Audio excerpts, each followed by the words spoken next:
Welcome back to another episode of the Kings Pulse podcast, keeping your finger on the pulse of the Sacramento Kings.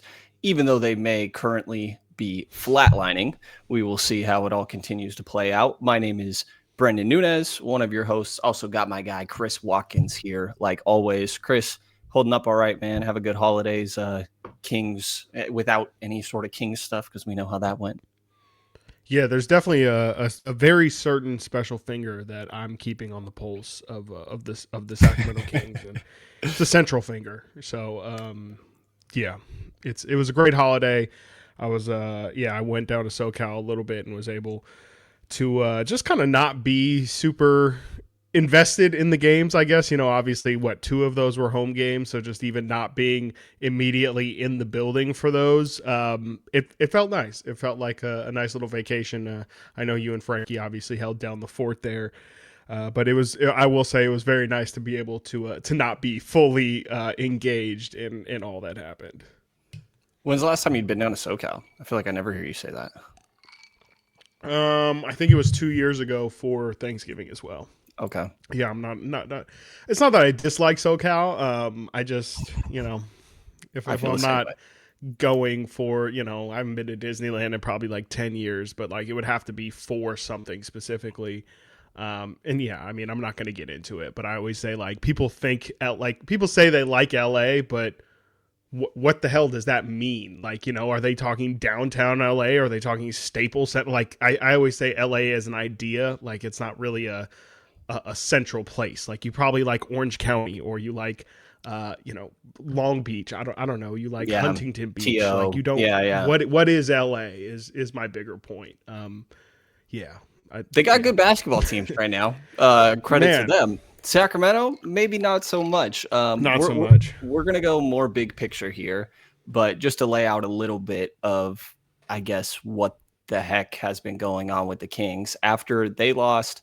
What was it? 9 straight? 1, 2, 3, I think 4, it was 8. 5, I think 6, it was 8. 7, It might have been 9. 8 straight. And then they win 2. They beat Denver and Minnesota, which is the third time they played both of those teams. By the way, they're going to be playing those teams for a 4th time. Both of those teams got booked as the games, the fill-in games for teams that did not make the play-in tournament. So you would be playing, or not the play-in tournament, the in-season tournament. So the Kings will be playing those teams again. And then they've lost 3 straight. And in convincing fashion. The Phoenix game felt like they were in it a little bit. Utah, I mean, there were moments they felt like they were in these games, I guess. But I think we're all at the point, like people ask me before these games, we kind of all talk amongst each other while we're eating this amazing media food. And people are like, oh, what do you think is going to happen tonight? And I think all of us consensus is, well, I don't have confidence they're going to win, and that's the current state of the team. More than anything, Domantas Sabonis has been out for a little while with a slight meniscus tear. He is going to be joining the team for the upcoming road trip. That does not necessarily mean playing, but he will be traveling with them, and it's a good sign for his progress. A guy that comes back a little bit early from injury. Russell Westbrook, I think maybe this happened it did happen since we did our last episode, but Russ has been moved into the starting lineup with Dennis Schroeder moved to the bench. Dennis is also out for a little while right now, so that's meant more minutes for Malik Monk. Hasn't meant really more minutes for Nick Clifford, which is the direction we're going to go in a little bit here. Kings have not been very good, and I think that's why we're very much going to focus on play the young guys, man. Like we've talked about this on other episodes. The Pelicans are maybe one of the one teams that I do not envy when it comes to the Sacramento Kings standpoint, because they don't have their own draft pick. But guess what? It's enjoyable for their fan base to at least get to be like, man, Derek Queen is cooking, or Jeremiah Fears is having one heck of a rookie season. And it probably stops there. Zion's going to be out for a little while, just announced today. But some of these other teams, like, lean into your youth, right? And I personally am sick and tired of how many teams have rebuilt successfully in the amount of times that the Sacramento Kings absolutely refuse to do so.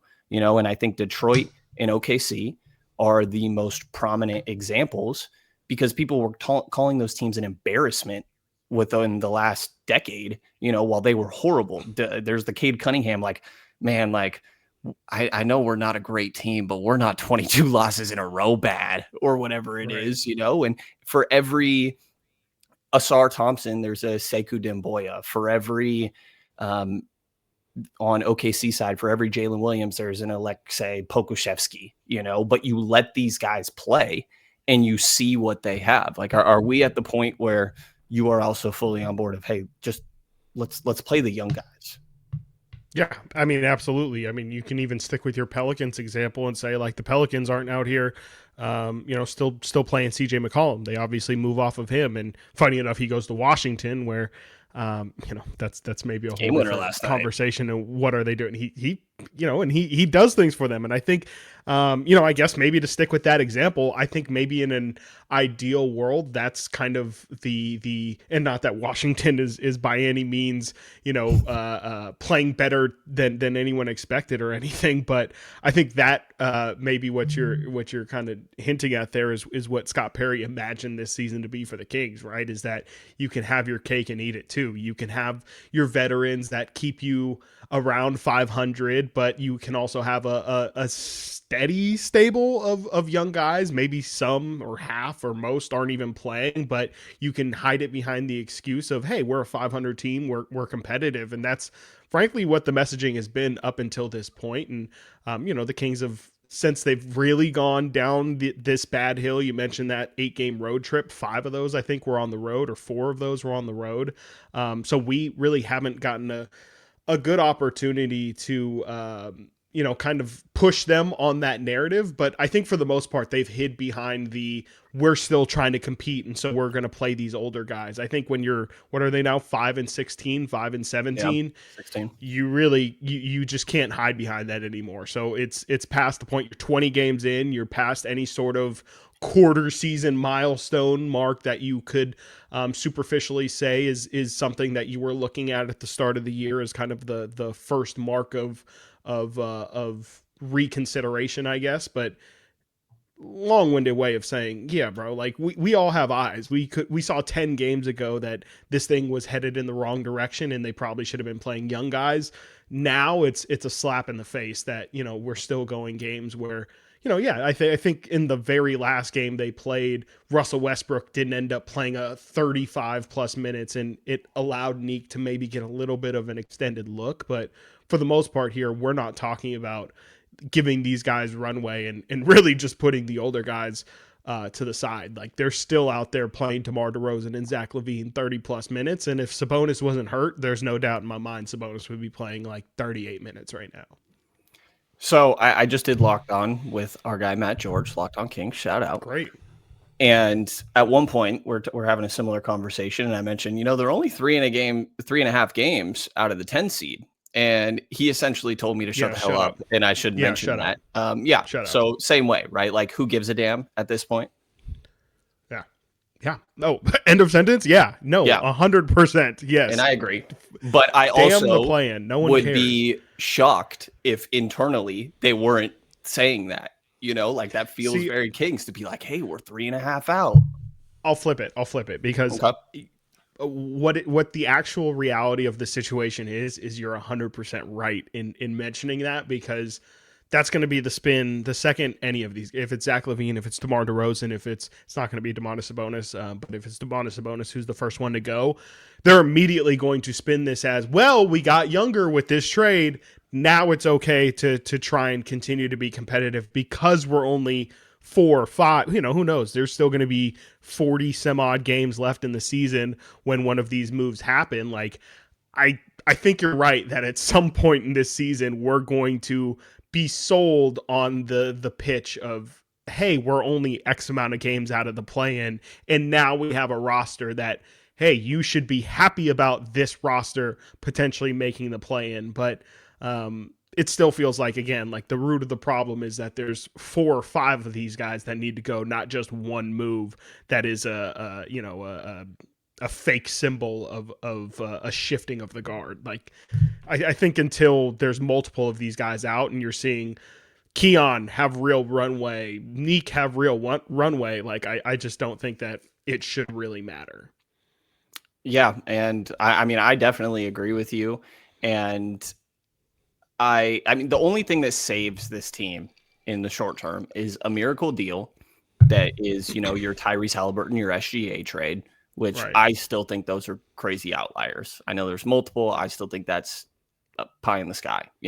So I think your hope of being saved for the Kings is nailing a draft pick. And so I would lean into that. That doesn't Yep. necessarily mean that I am trying to lose games, but the way that you do that, and I guess it kind of does, but I think that people get too caught up in like, oh, I'm just trying to lose as many games as possible. That means I'm throwing bad players out there. No, play your young guys, play your Pokashevsky, and maybe that's Devin Carter. Like, we don't know what Devin Carter is. He's probably a bust, to be honest. Like, Yeah. they've seen him in practice, and if he was balling in practice, he'd be out there, right? But like, I can't tell you confidently that Devin's not going to go somewhere else and become a player. Like, I don't Right. know at this point. And I think that's a little bit of a problem. And again, maybe it's their own evaluation of what they've seen from Devin internally. I could get that. It's not like I'm a huge Devin Carter guy. It's just the principle of it, right? Like, see Right. what you have with these things. And you To your mentioned, Poku reference, like Poku, I'm sure was not killing it every day in no, practice, but it definitely reaches a point where it's like, if he's ever going to figure it out, it's going to be because he plays 40 straight games and something clicks on a random night and he kind of realizes, okay, I can get to that every single time. Like, that's the only way it's going to work out, it seems like, for a guy like Devin Carter at this point. He's just got to find consistent minutes. and if you're going to do that, like this whole offseason that they did, and you could go back prior, but was opposite of embracing their youth, right? In fact, they brought guys in that created a logjam at the position where they had youth depth with those guards. That's why Keon Ellis is in this logjam that Doug Christie keeps mentioning, and his numbers don't look amazing because he's usually playing with another guard. It's like it's sliding Zach or DeMar down to the 3, sometimes the 4, and all of a sudden you have super small lineups, and size is a problem for the Kings. And then it's like, oh, well, we can't put Keon out there because he's too small. It's like, Keon's not the problem. It's honestly Zach and DeMar. Right. It's these guys that you don't need out there right now. And I will preface by saying, like, I struggle a little bit with this conversation sometimes because Zach and DeMar aren't bad players, right? It's just not a good fit. And Zach is a weird thing. I do kind of subscribe to the not a winning player thing, because as we've talked about, I don't know what he does offensively without the ball. And he doesn't provide you much defensively. He's been better on ball than I would have thought, but off ball is really bad. And that's just the reality of Zach LaVine. Like, this is nothing new. Right. They knew what they signed up for. It was a stupid trade at the time. It continues to look stupid. And that was really your pivot point of when you should have gotten young. And the Kings thought they were decent to whatever extent that may be. And clearly they were not. So I think we both expect moves to happen at the deadline. But going back to, I guess it's funny to keep referencing the 3-16 Washington Wizards as an example.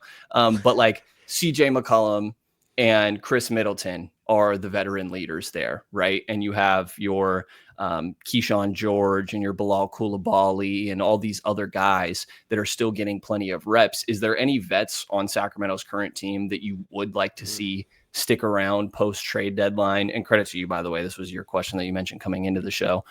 Is there any guys that you'd like to see stick around to sort of mentor some of these guys or ease that transition a little bit? Yeah, I mean, I think the only one that really jumps out to me is Russ for sure, just because it just doesn't feel like his game at this point is really disruptive to any of the guys that the Kings want to see developed. You probably would have thought that Russell Westbrook would walk into a situation like here in Sacramento and feel like, oh, this is a great opportunity for me to get back to taking 15 to 20 shots a game and kind of reestablishing that I can still be effective at this stage in his career. But no, to his credit, he's been really leaning into this facilitator role, especially since entering this starting lineup. I can't think of the last time where Russell Westbrook has finished with like over 15 points in a game. It might have been recently. It just doesn't feel like he's really had that impact that we felt scoring wise at the start of the season. So yeah, I think Russ seems pretty undisruptive to the youth development and also just seems to be an all-time character guy in terms of, the everyman in the locker room, obviously the LeBron story and all that put aside. And DeMar, I think DeMar, again, more so from a character perspective and from a locker room perspective, I just think he's somebody who I wouldn't mind staying in the locker room. I think the on the floor starts to definitely become more of an issue for DeMar. I think he's just kind of terrible defensively. No really way of massaging that. But I just think those are the two guys that I would be okay. I don't feel like either of those guys at this point are honestly impacting the winning or losing in terms of it really hurting your draft selection. And that, that kind of means that Malik and Sabonis and LaVine, I think, are the guys that it's just, I don't really feel like they're, I think Malik is a really good locker room guy. I just don't really feel like those guys necessarily help you in your long-term future with youth development.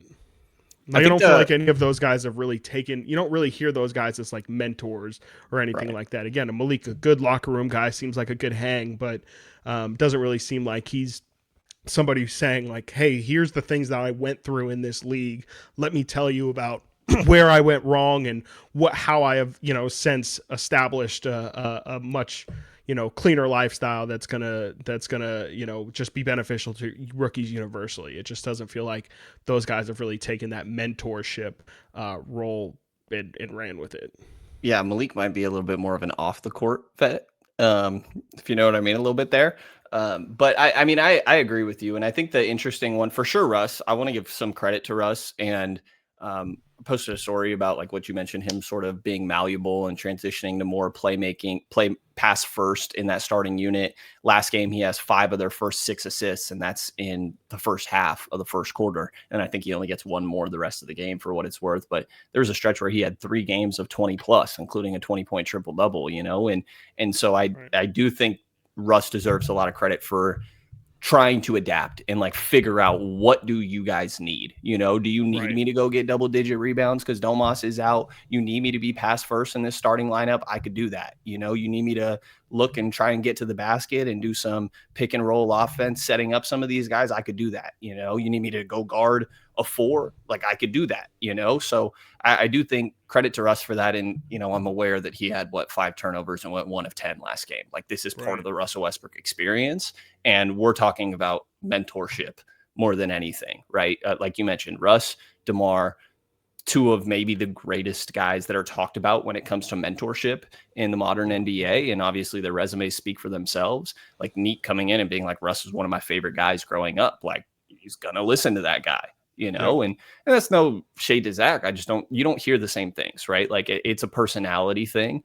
And to each their own. Like, De'Aaron wasn't that guy. I don't think Domas is much of that guy. But I do want to have that Domas conversation a little bit, because he seems to be the one that some people are like, that's who we build around moving forward, versus that, do we need to reset and go a different direction? The one thing I will point out is that the Domas minutes look horrible this year. And specifically like on-off numbers and all this. And I think a lot of it is because you don't have, we've talked about it before, Domas is a very unique player to build around. And that Beam Team year, Kevin Huerter plays great off of Domantas Sabonis. If you look at actually good like Domas numbers in a 2-man lineup, there's a positive plus minus when he's on the floor with Malik Monk. We know about their chemistry that they play together, right? De'Aaron learned to play off Domas really well. Keegan does that. DeMar, Zach, Dennis, Russ, none of these guys play DHO game and play off of Domas. So if you are going to build around Domas, you have a very specific, you need high IQ, quick decision players, and you don't have that. And I also don't think the Kings, we're talking about, embracing your youth. Like, if you are sticking with Domas and 2 more years left on his contract, like, then again, you're saying that is who we're building around. And I just don't think the Kings are at a point where they have anybody on their roster they should fully cater everything to. Yeah, I think it's interesting. I think, my natural inclination and has been for, the past couple of months has been get Domas out and get as many picks as possible, because it just, for all the reasons you said, and obviously for the defensive reasons as well, it just doesn't feel like he's the kind of guy that you should give that kind of mantle to. I think, as I think about potentially the reality of the situation and how tough it is and how tough we've talked about it's going to be to move Domas and find that team that's going to be willing to build their roster around him.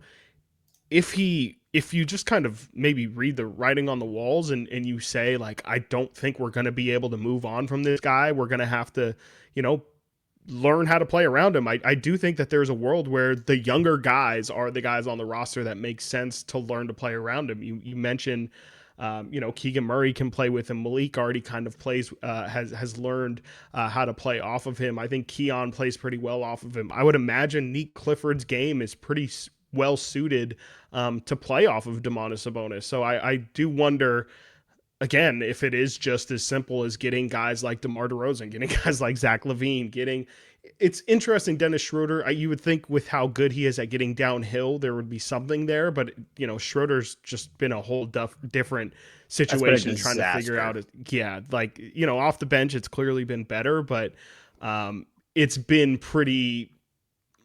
It's not really been because of anything else. Like, Dennis Schroeder hasn't made anybody better, including himself, this season. So, yeah, I if the Kings are going to keep Domantas Sabonis, I could actually see it working. It just is, in my opinion, could only work if it's Domantas Sabonis and a bunch of young guys essentially running off of him and using him to kind of create space. That's the only way that I see this working, and I don't see this roster getting to that point in the next year. I mean, it would have to be by next trade deadline is the next time I could see that roster, potentially the quickest I could see the roster looking that way.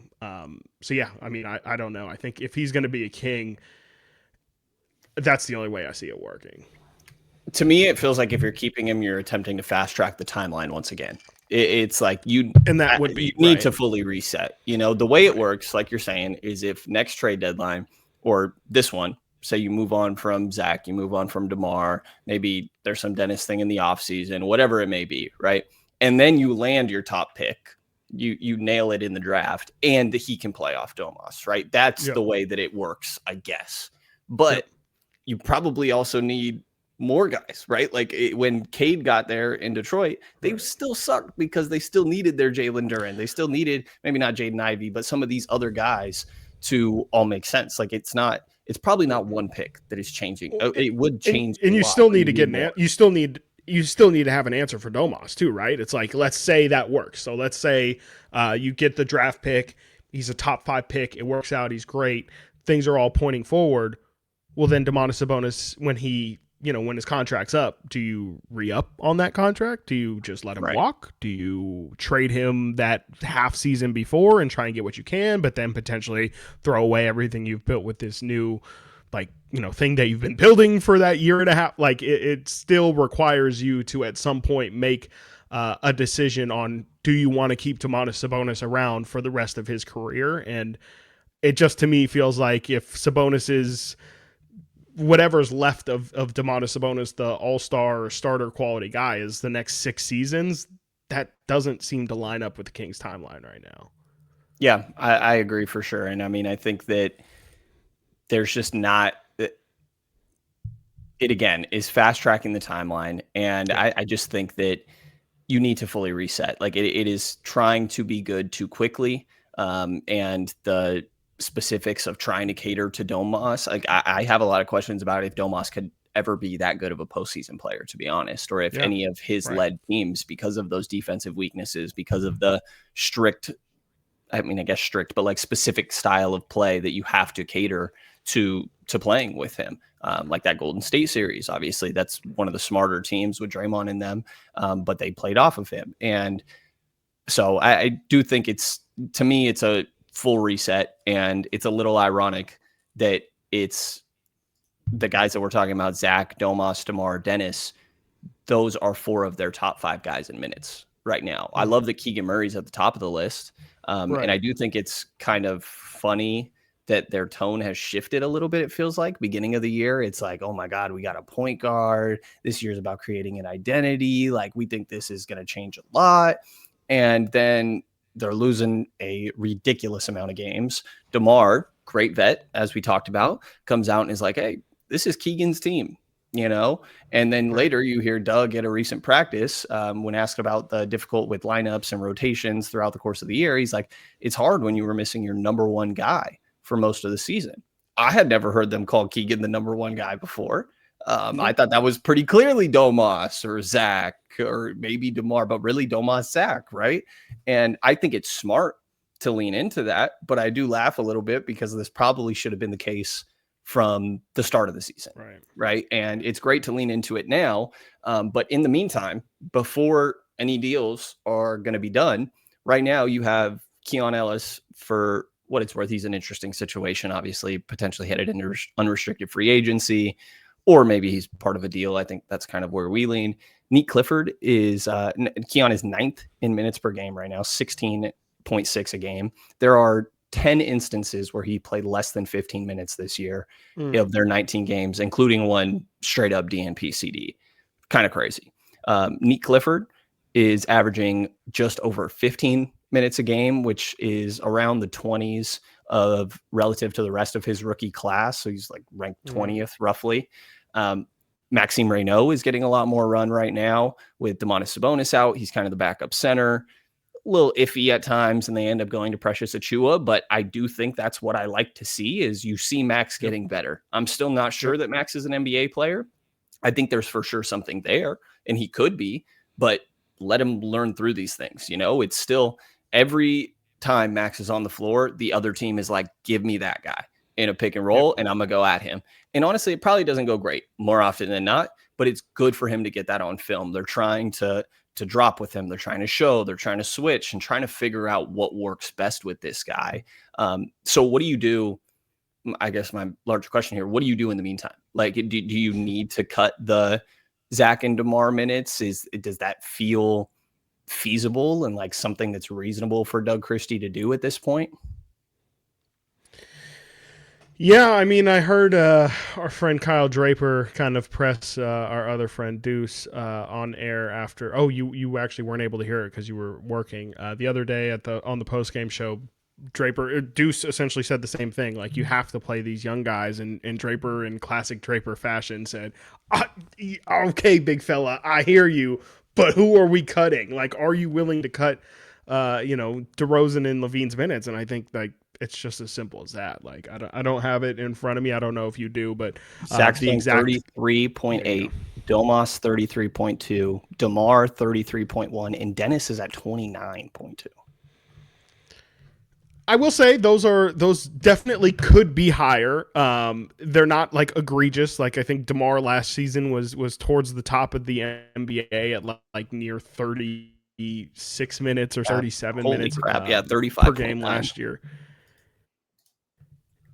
Yeah, I mean he was playing a ton, and 33 is still a lot for a guy of his age, but those are just clearly the minutes that you cut down to me, and it's you cut DeMar down a rotation, half a rotation even. I think that gets down to 30. Just not providing anything. He's not even scoring. At the beginning of the year, you weren't winning those games, but Zach LaVine was putting up ungodly numbers, 30 points per game, and shooting the lights out. Putting up, makes sense to cut his minutes too. So they're getting minutes right now, and to me, those are just the most egregious ones. I think the problem is also, though, Malik Monk maybe loses a couple minutes. I think he's playing really well, but it still is just, at the end of the day, the log jam that Doug Christie keeps referring to. He kind of can't solve it until guys are out the door. Yeah, and it's just one of those things where I think it's really easy to be like, yeah, cut Zach, cut DeMar's minutes, not cut, like fully get rid of these guys, cut their minutes, and maybe 28 a night, right? Like, DeMar is probably the easier one between the two. DeMar's late in his career. I think that you could really utilize him late in games if you're trying to be good in the clutch. Like last game against Memphis, he was rolling, and then Zach LaVine kind of took over the game and got some decent looks, but they were self-created. Doug has talked about, like, I don't like these 1-pass, 2-pass possessions, and the Kings have a lot of those. So, I mean, it's a tough one for me because I think it's easier said than done, right? Like, I was going to say, do you think, sorry to cut you off too, but I feel like with DeMar, the easier solution would just be simply if he comes off the bench and he misses that initial starting rotation, that pretty much automatically puts him at like 28 minutes. And I think you're probably fine. But again, the problem is who no one has played well enough to just take that. I mean, again, if you want to really make a statement, you can just throw Keon Ellis in that spot and say, look, Keon's already had to sacrifice this year. You listed his minutes and everything that he's had to go through. It would definitely be a statement to say we want to make sure and make a statement known that Keon Ellis is part of our future and we value him. We're going to throw him in the starting lineup. That's really the only guy to me that would make sense in storyline that would make sense at this time to replace DeMar. It's kind of the classic HB of like, yeah, I would love to take this guy out of the starting lineup, but there's just nobody who is screaming, put me in. Like, and I think it's too early for Neek. I think, you mentioned he's only at 15 minutes a game. That number, hopefully, I think gets up to more so 22 to 25 minutes a game. But honestly, I mean, he's not really. He's being a great role player. He's rebounding really well. You can see that that's going to be a skill that he hopefully can utilize when he's asked to score more. But I don't think he's lighting it up and necessarily pushing the envelope in terms of him getting minutes. So again, long-winded way of saying I think it'd be easiest to move DeMar off the bench. I just don't know who would enter that starting lineup justifiably.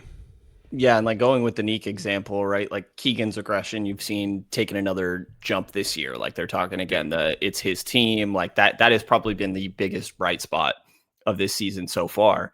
But like you throw Neek out there and he's on the floor with say Domas, Zach, maybe even you want to say one of Zach or DeMar and Russell Westbrook. Like Neek's going to be like, oh, I'm the fourth, fifth option out here, and that's probably a fair assessment. But like you can expand his role by lessening some of the other internal competition, essentially here. And yeah, I mean, like, I do think that's probably the way to go. In the meantime, I do think they could lower some of these guys' minutes and play some of the young guys a bit more for sure. The lack of Keon Ellis minutes is confusing. Said it before, I'm kind of sick of the conversation because it's just like it's clearly not going to happen. Like I'm just kind of over it. It's they did this last year. They're doing it again this year. This is just the reality of it. Like, and I don't know what else to say. Should he be playing more? Yeah, but like it's just not. It doesn't seem like it's going to happen. And if I'm Keon, I'm pissed at this situation. Like I'm for sure leaving in the offseason if I'm Keon. And why would he not? Like unless the Kings are putting good money on the table, and he's also honestly probably a luxury piece if you're paying him MLE money, 15, whatever it is, the Kings aren't in a position to do that. Like I think Malik is a luxury piece. He's a great six man and in contention for that award, deservedly so. But why do you need a great six man? Your starting lineup sucks. Like you have bigger priorities that I think you need to sort out. But in the meantime, I guess it just feels like a tough situation for Doug to be in. I'm curious how you feel about this, but I don't put much into like, you have to be playing these older guys because if you don't, and like you bench DeMar, like, oh my God, you're hurting his value. Like people know what's going on here. It's not like other teams are like, man, how many minutes did this guy play? Oh, he's not in the starting lineup. He must suck. Like, no, they're watching these games and they're seeing the exact same thing we are. Like, I don't think you're hurting the value by moving these guys to the bench. But I just also see that it is a tough situation for Doug to be in with how the roster is constructed. And so I'm more of as long as this is not still happening post trade deadline, then I feel a little bit better. Like that's sort of when I expect the transition more to happen rather than right now. DeMar is playing 25 minutes, and we're bumping up Neek and Keon. Yeah, I kind of with the Keon thing, real quick, I just, and maybe if the answer truly is because they're the Kings and it's really as simple as that, like maybe it is, but I really do, maybe I'm just the most naive man on the planet, but I have a really tough time believing that the Kings just aren't seeing the Keon thing, right? It's like especially when every team in the league has to be calling, and every team a lot of teams I'm sure are calling the Kings right now, from all varieties. Again, like you could be a contending team, you could be a team like the Pacers, all these teams have interest in Keon Ellis at varying levels in the NBA. Why do they not seem to see the value in it? Like, that's the thing that I refuse to believe that the Kings just, I mean, maybe I'm the idiot here, but are playing some version of like 3D chess. Like, there's just, Right. to me, no way that the entire league is telling them this is the only guy that we universally think has incredible value.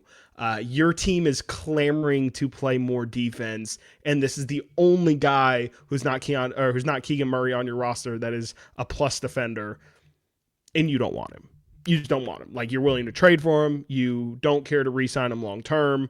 I mean, and the proof is in the pudding. They're not playing him minutes. So, again, minutes are the thing that are the true indicator of how somebody feels about you, and they're not giving him the minutes. So every sign is telling us, no, they really are, for lack of a better term, out on Keon Ellis. I just kind of refuse to believe that can be the reality of the situation.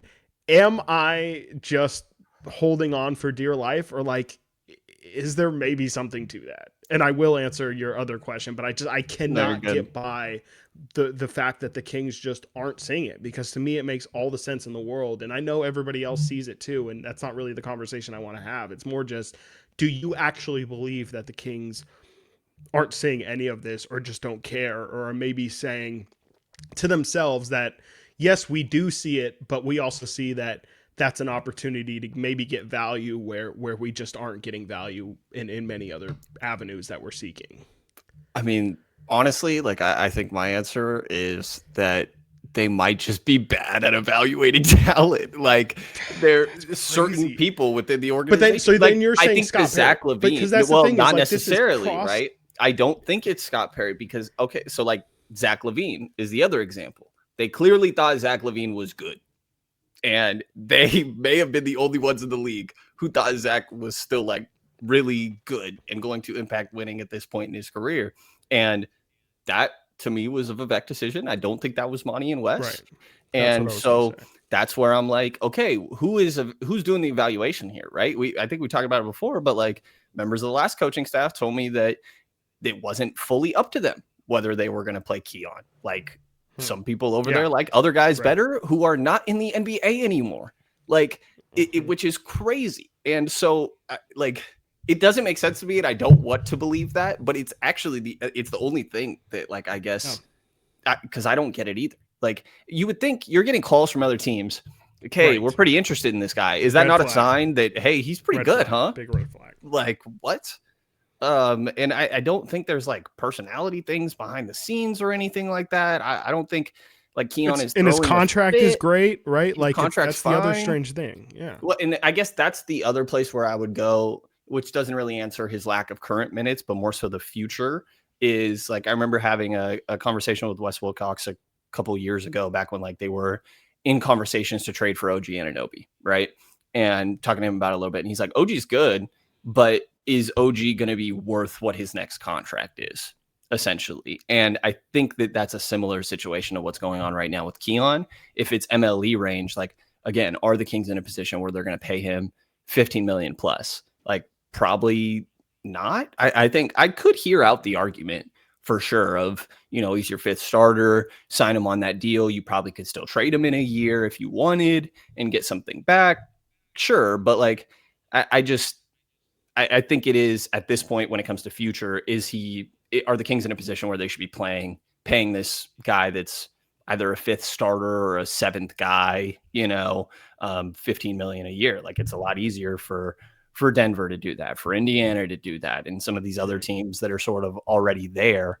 But to the question of where they're misevaluating this, I don't know. Like, and again, the LaVine example being the other one makes me think that maybe just some people are reading all of this wrong.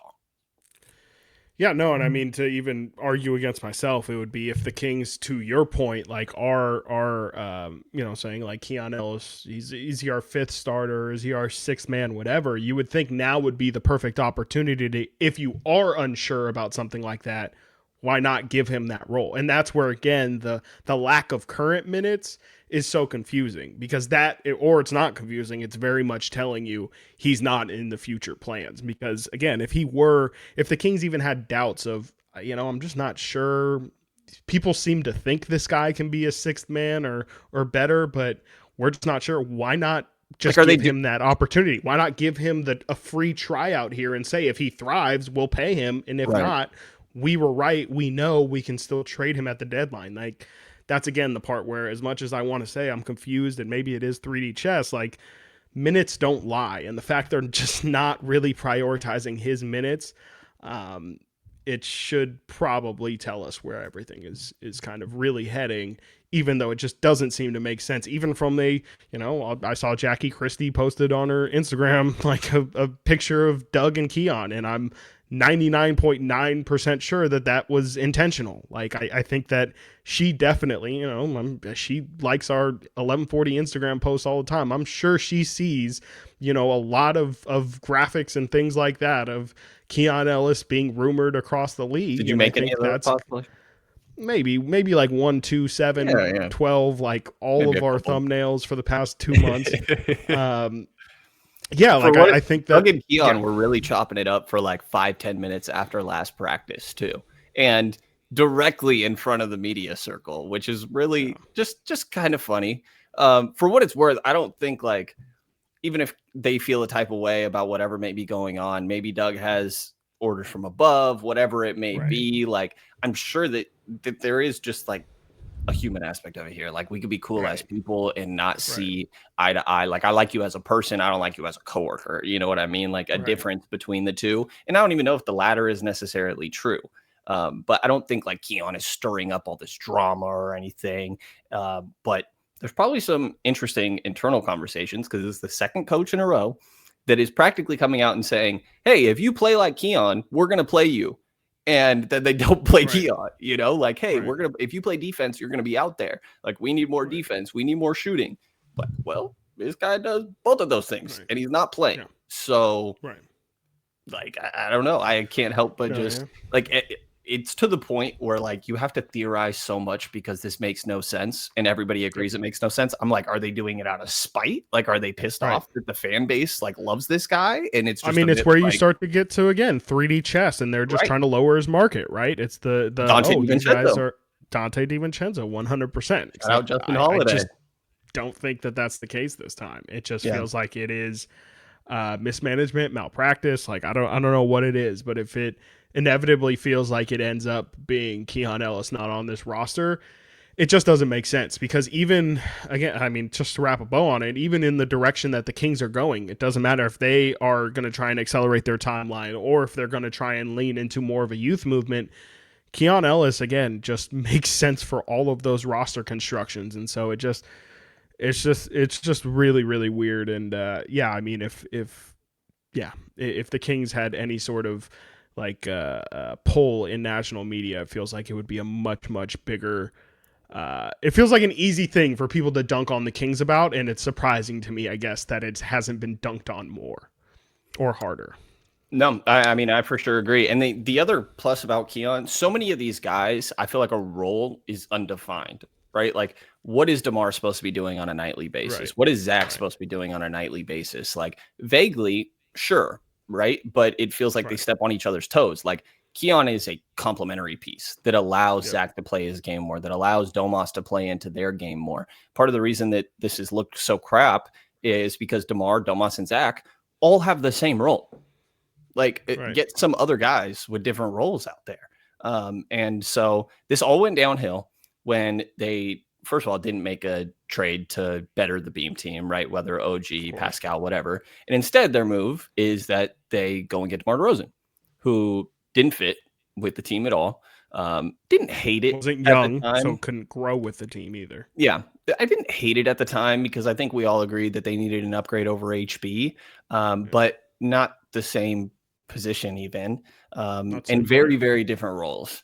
So that went downhill. And then when you trade De'Aaron Fox for Zach LaVine, right there, adding Zach LaVine and DeMar DeRozan, it's like, there goes Keon's minutes, right? We kind of knew it coming into the year of who's going to get cut out here, and it's probably Keon and Malik, and that's been the case. And by the way, when Malik is out there, I feel like they actually play their brand of basketball on the offensive end, at least. And you haven't gotten to see that. You could throw Dennis in there as well. When they signed Dennis, like they just added pieces that made no sense.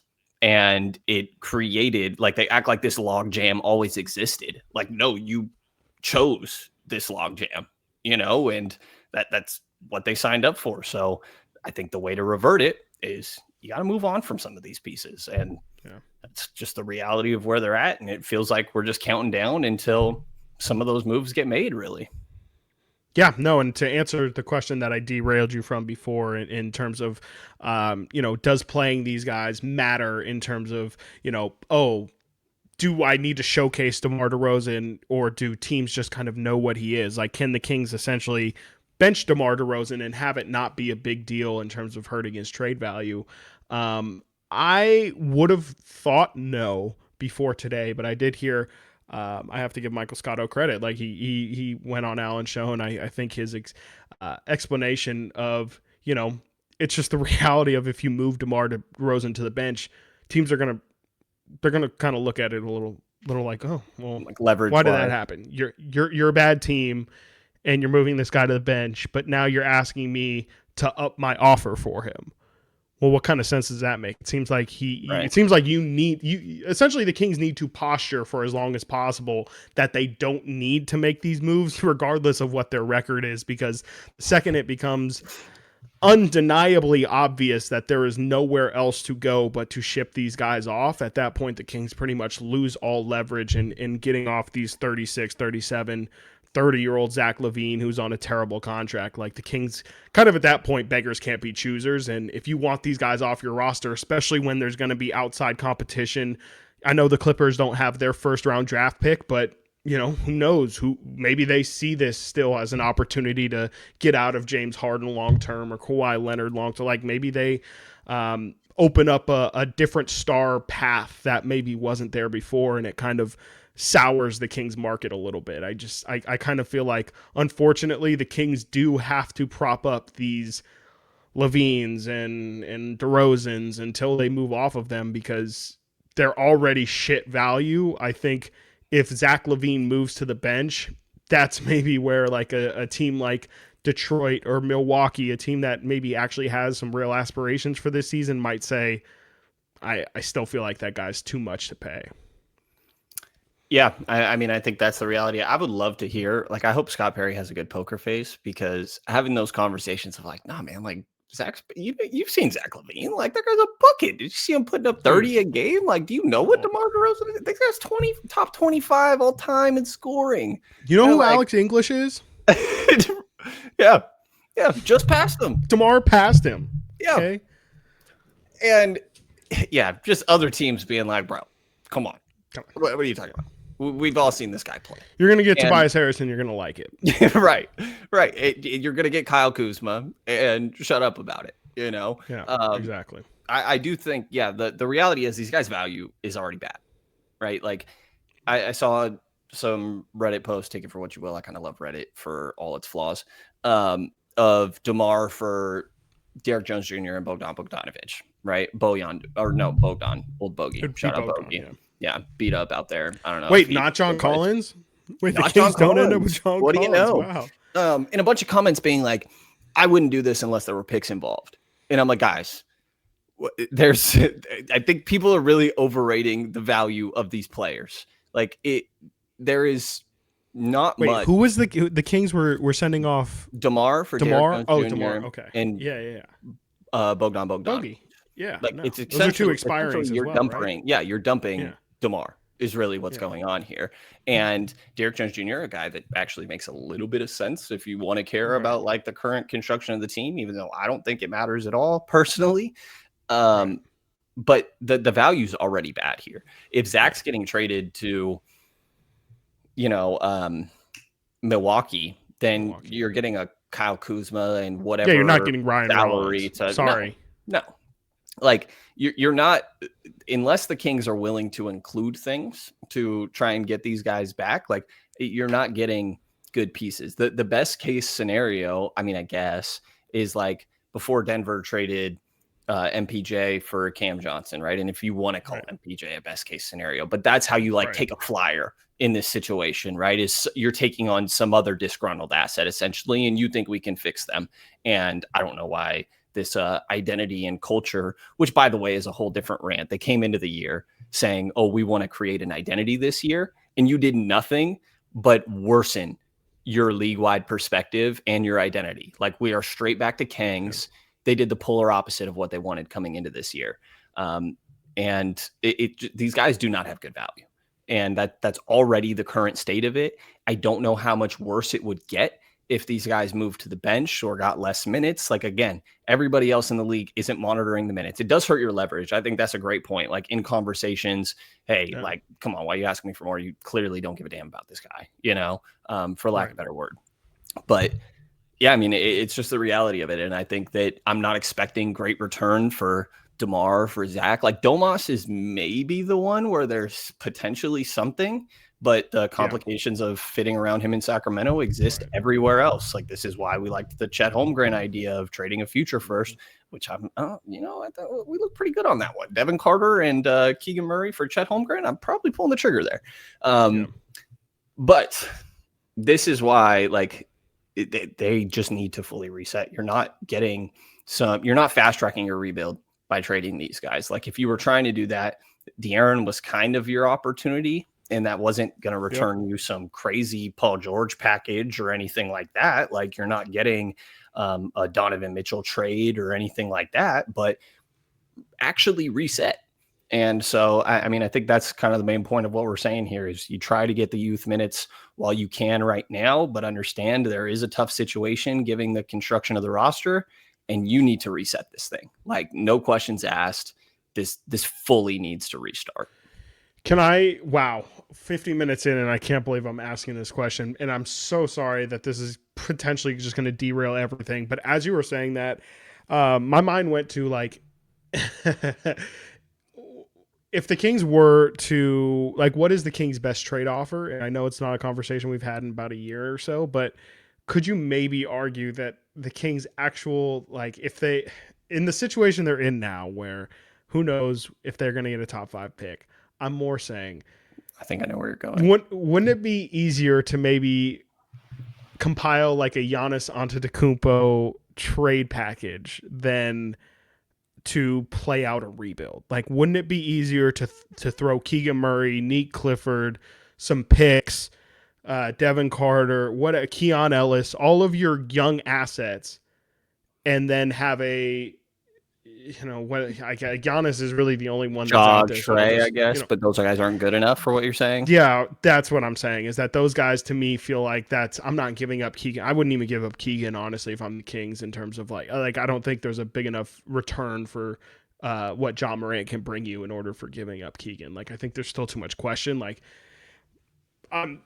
maybe it's a little bit too specific, and the Kings haven't been even whispered to be in the Giannis sweepstakes, but to me, that almost makes more sense and feels like more of a plausible route to this team eventually being successful than like the rebuild. Because again, to bring it all to your initial point here, like there's a lot for every Jalen Williams, there's a lot of Pokuševskis, and the Kings tend to, for whatever reason, always draft Alexei Pokuševski. And so I don't know. Like if you have a 30-year-old Zach LaVine, a 30-year-old Domantas Sabonis, a 36-year-old DeMar DeRozan, a 37-year-old Russell Westbrook, all those guys kind of low-key ready to go, and you're not going to get a good return that's going to set you up for the future in an immediate way, wouldn't it be potentially a better route to compile all of the youth that you have, which isn't like the best in the league by any stretch, but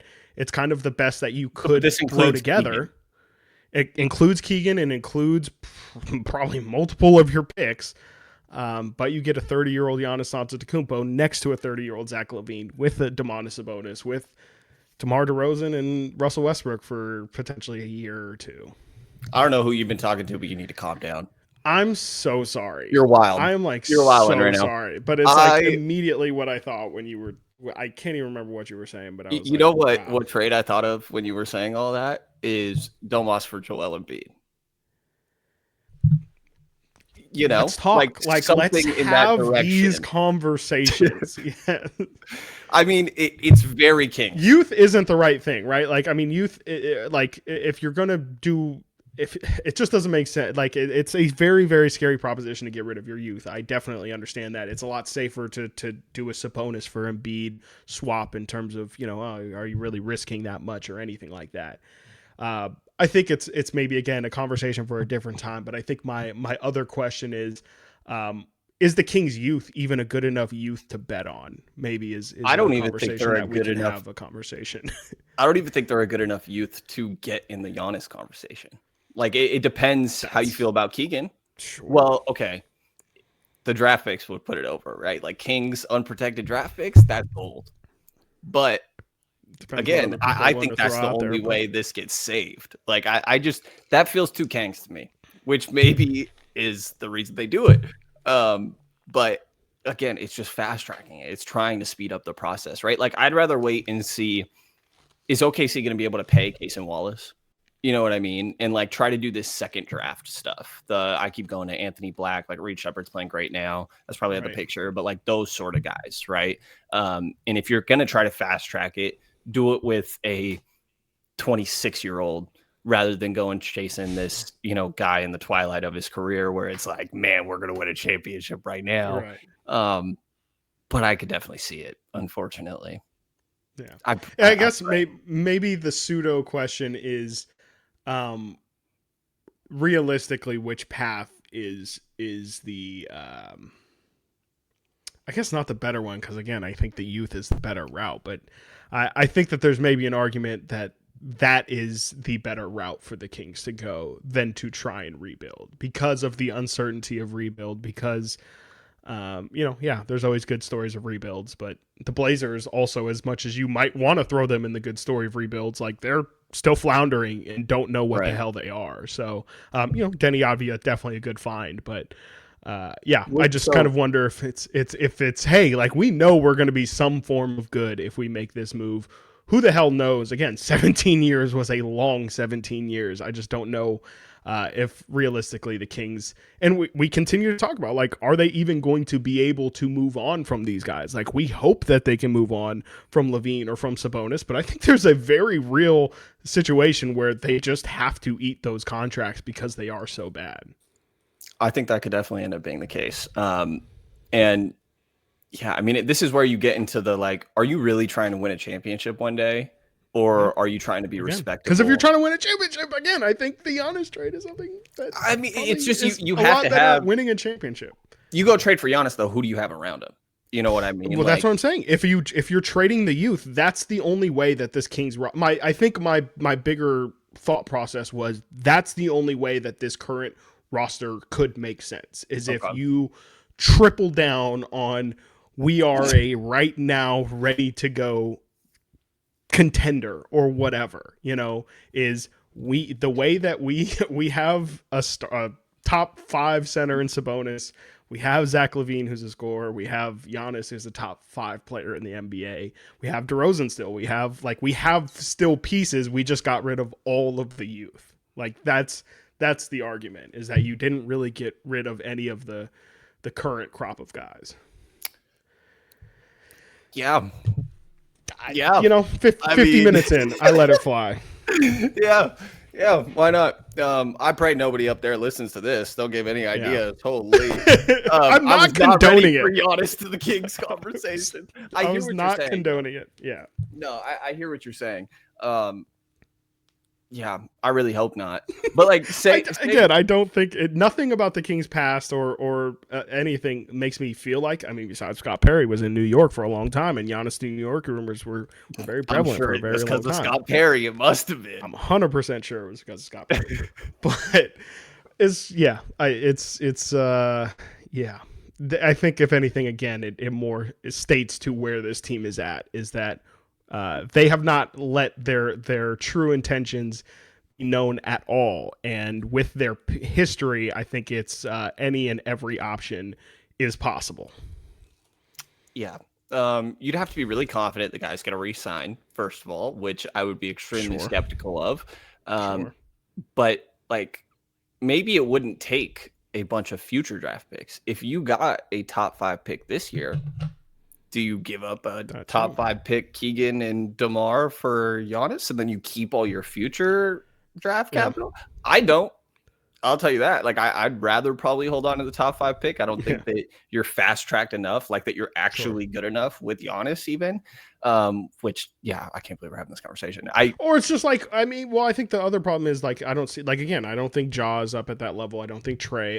Not trading for Zion for that stuff. Like, I would love to have the more open conversation of could it be any other star. I just don't think that there's any others, like, you know, Luka, we didn't know what's available. We just I don't what about think Anthony Davis? Like, I mean, that's again maybe a lesser version of this bet. I don't know what that would take though.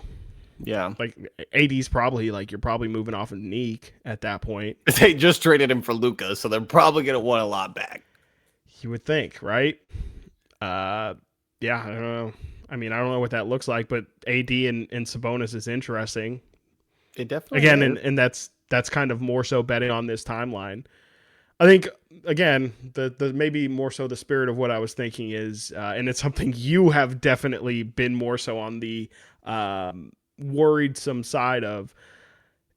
Are we sure these guys aren't going to try and, you know, make this current crew better?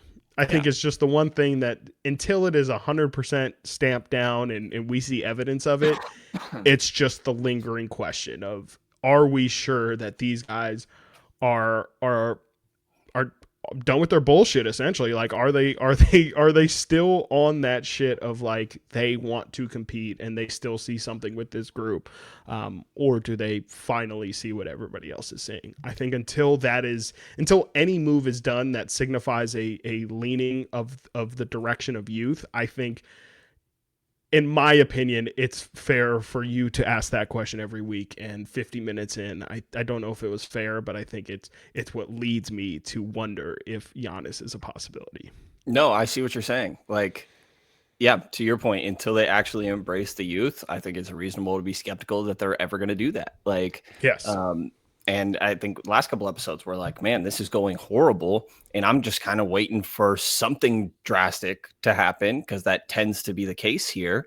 And what's that going to mean? Like if they really struggle to move on Zach, DeMar, Domas, and they're like, man, these deals suck. Like, do they include capital with one of those guys and try to get better? Like, yeah, you unlock a new fear.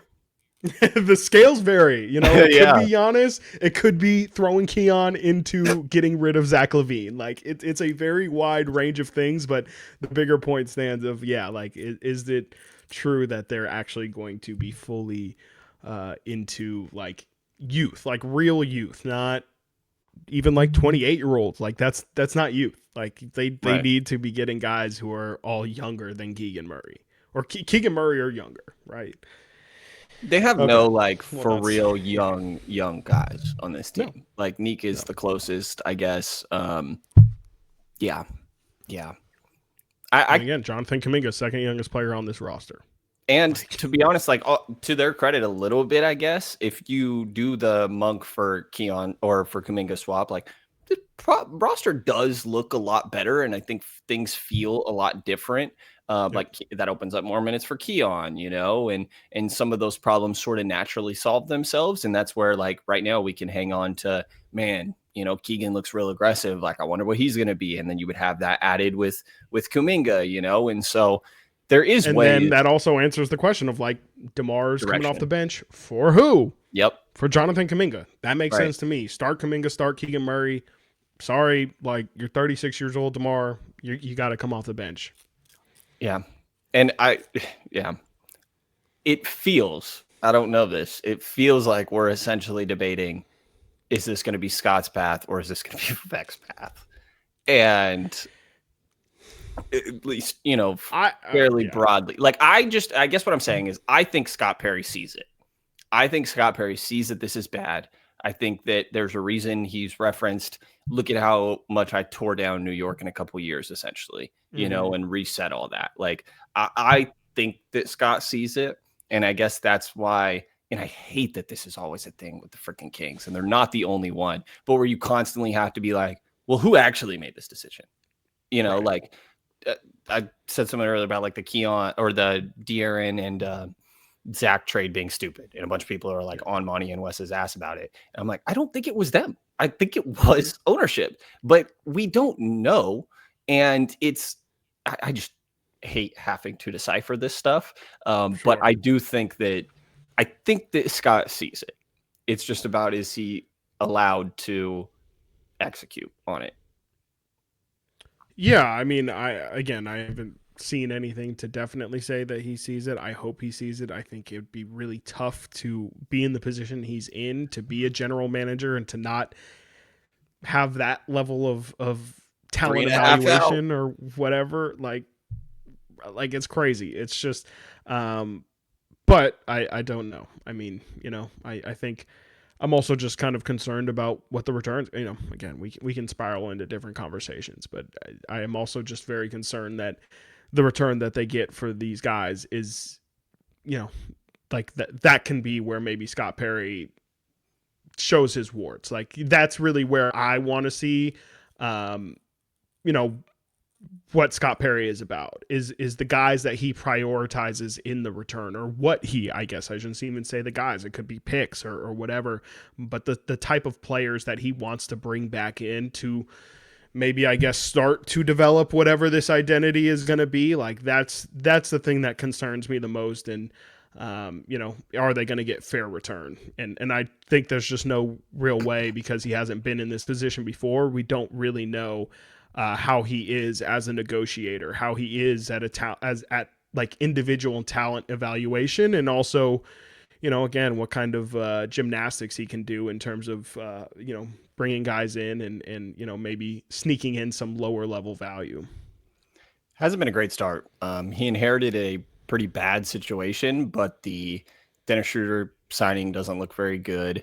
Not at all, to be honest. And he's the one coming out saying all this identity stuff. And obviously, again, it's been polar opposite of, I think, what they would have hoped a little bit here, but definitely still early to call it. Like you're saying, we got to see how Yeah. this is going to play out with Scott.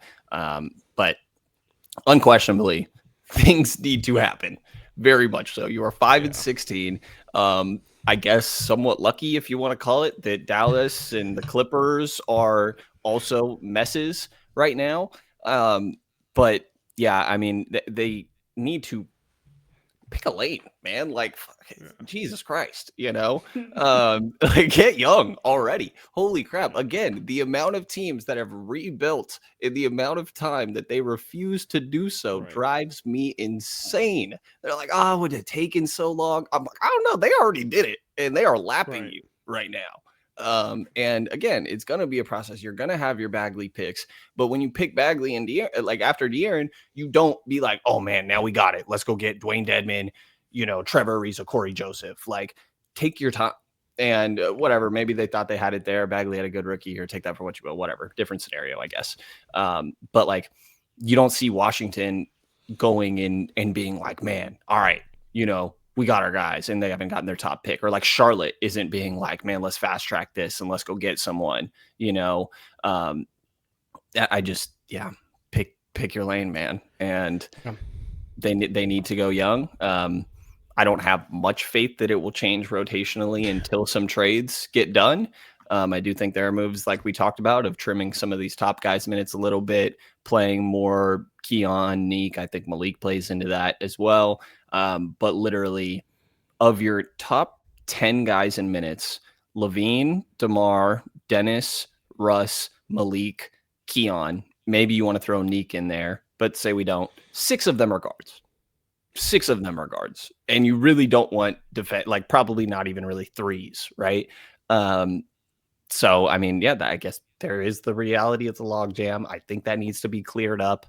You can do things in the meantime, but make some moves. I hope they go more in the youth direction, and that doesn't mean you can't get players back now, but probably on the younger side, some flyers if you were trying to do things like that, and see what you can get in the meantime. Or you just clear the cap space. You take on the expiring of Kyle Kuzma, and then you see what you can do in the offseason. And but I mean, it's clear they need a reset and pick a lane more than anything. Do you have any closing comments before we start to wrap this up?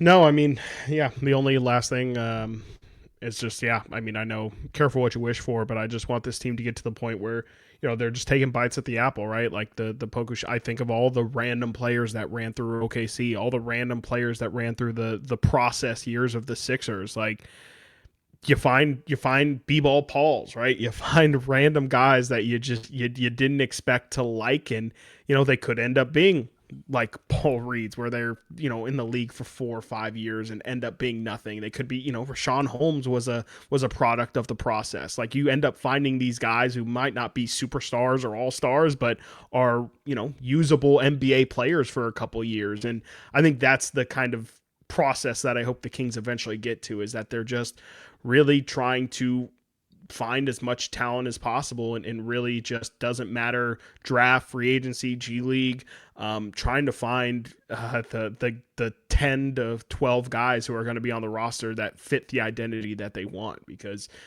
it just feels like they've fallen in love with names and stars and players on Warriors teams that were successful and things like that. They've never actually just tried to be a true talent evaluation pool and actually try and just be like a basketball academy, if you will, where it's like we're just looking for an open tryout of the best 12 basketball players we can get, and hope that eventually we can get some stars along the way.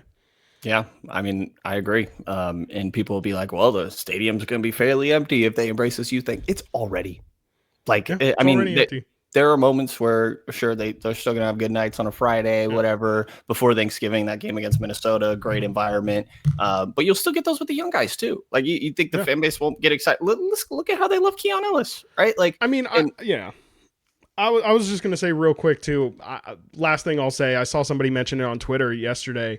Like, I think right now the Kings are losing their casual fan base that they did a good job of building up, right? During those Beam Team years, you got a lot of people who lost interest and were like, this is a losing team. They finally reached the playoffs. People are finally willing to change their tune.